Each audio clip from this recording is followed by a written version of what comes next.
So for our presentation, we are going over theft trends in Los Angeles in the time frame of 2010 to 2023 with me, Stella, Jeong, Henry, and Ray. This is a line graph showing the total number of victims across different age groups, and we observed a significant increase in the number of victims around the late 20s. And there were noticeable spikes around ages 35 and 50, but we found no meaningful correlations or significance with these sudden increases. Our initial hypothesis that older individuals are more likely to be robbed was disproven as the number of victims declined with increasing age. This is a graph highlighting key trends in burglary and theft victim demographics over the years.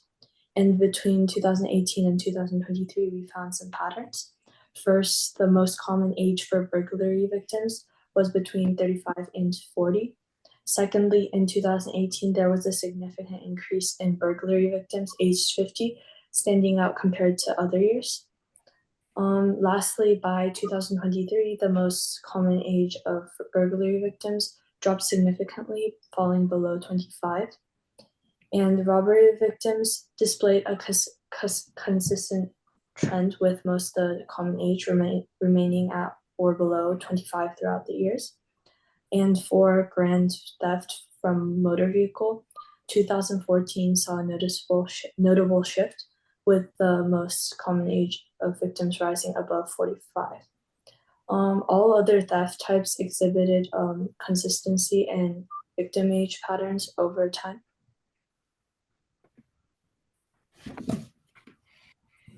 The analysis of this graph revealed distinct patterns in the age of victims for different types of crimes. First of all, younger individuals were more likely to be victims of robbery compared to other types of theft. Additionally, motor vehicle theft and general theft most commonly affected individuals around the age of 40. We analyzed that the people around the age of 40 had had cars. And finally, there was a contrast shown between burglary and robbery. Older people were more significantly prone to burglary, while younger individuals were more frequent victims of robbery. Over the years, we see a steady increase in the average age of victims, reflecting a trend throughout the data. Between 2015 and 2019, however, there is a noticeable flat period where the average age remains relatively consistent, showing little variation during those years. And in 2019, a significant shift occurred as a average age of theft victims experienced a fairly large increase.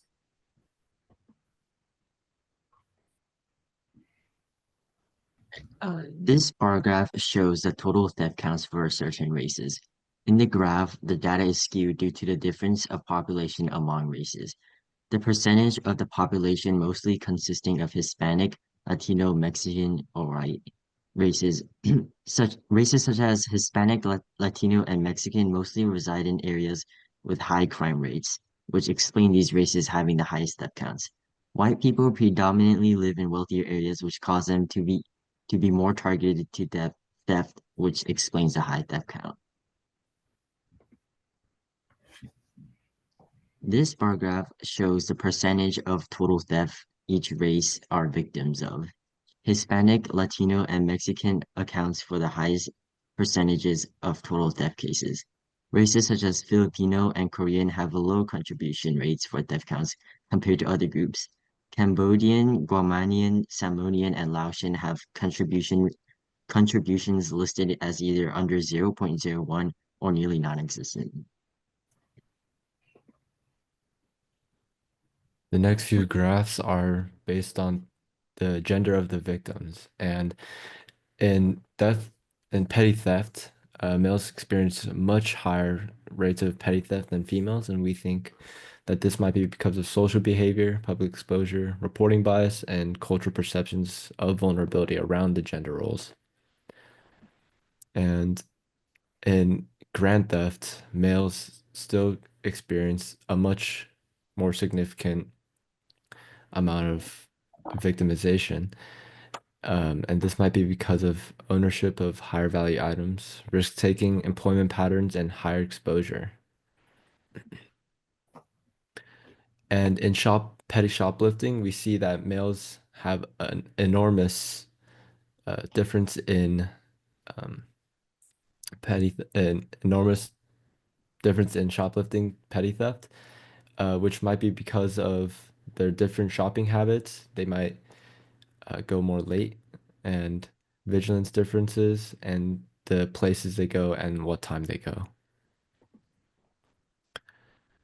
And in grand theft shoplifting, males again experience much higher victimization and are, and this might be because of the types of goods that thieves target and societal gender norms. And for theft from motor vehicles, parking pattern, men are significantly more likely to be victims of petty theft from vehicles than women. And this might be because of parking patterns, behavior differences, and types of the vehicles driven. And for grand theft from motor vehicles, males experience a much larger portion of victims due to basically the same reasons as listed before. In this graph, we have a comparison for all the theft types for each gender, and each type of theft shown, males have a much higher victim count, and plain theft has the most crimes in both genders. Shoplifting has the greatest differences between males and female victim rates, and plain and grand theft from motor vehicles are almost equal in number.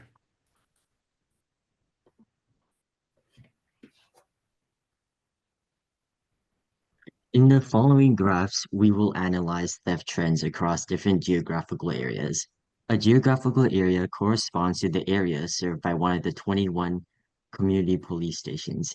Each area is named after a local landmark or community that the station serves.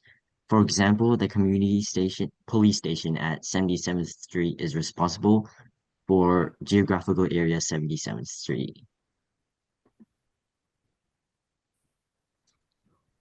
This graph reveals that the Pacific geographical area has the highest theft count compared to other areas. Notably, there are no significant spikes or drops in the theft counts across the different areas.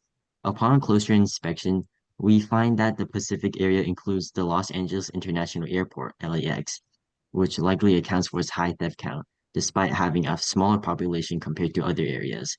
LAX's large volume of visitors could contribute to the increased theft occurrences.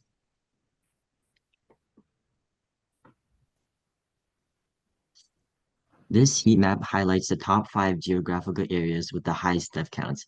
One clear trend observed in this map is the impact of the COVID-19 pandemic, as most areas experienced a noticeable decline in theft during 2020 when the pandemic was at its peak. The restrictions and lockdowns during this time likely discouraged criminal activity across the board. After 2020, as the situation improved, theft counts began to rise again, indicating a return to pre-pandemic levels of crime.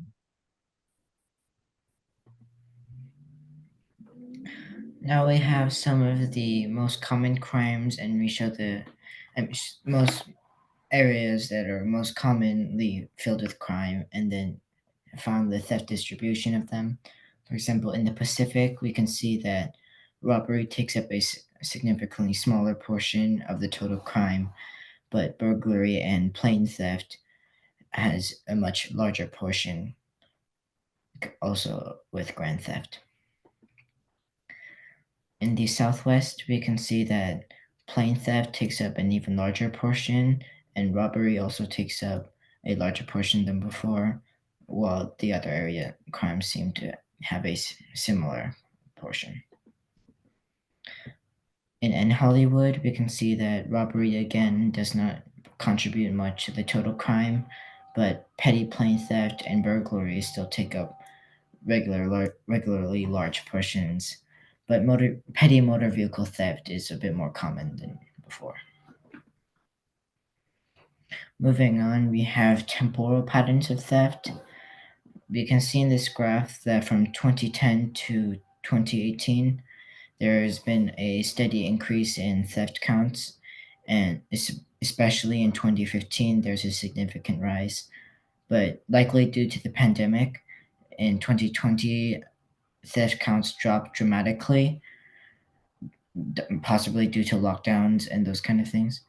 Afterwards, there is a post pandemic rebound, which leads it to have even higher theft counts than before.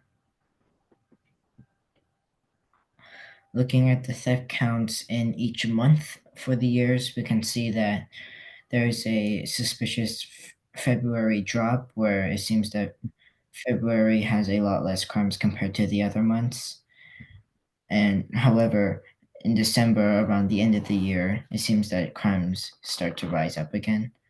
We can also see that 2015 and 2016 seemingly have higher theft counts than the other years. For the other years, we still see the February drop and the December rise. But some other noticeable differences is that we can see how the 2020 pandemic caused the crime rates to lower, and then afterwards they started rising even higher in areas like 2023. This shows some of the analysis I went over. That's our presentation. Okay.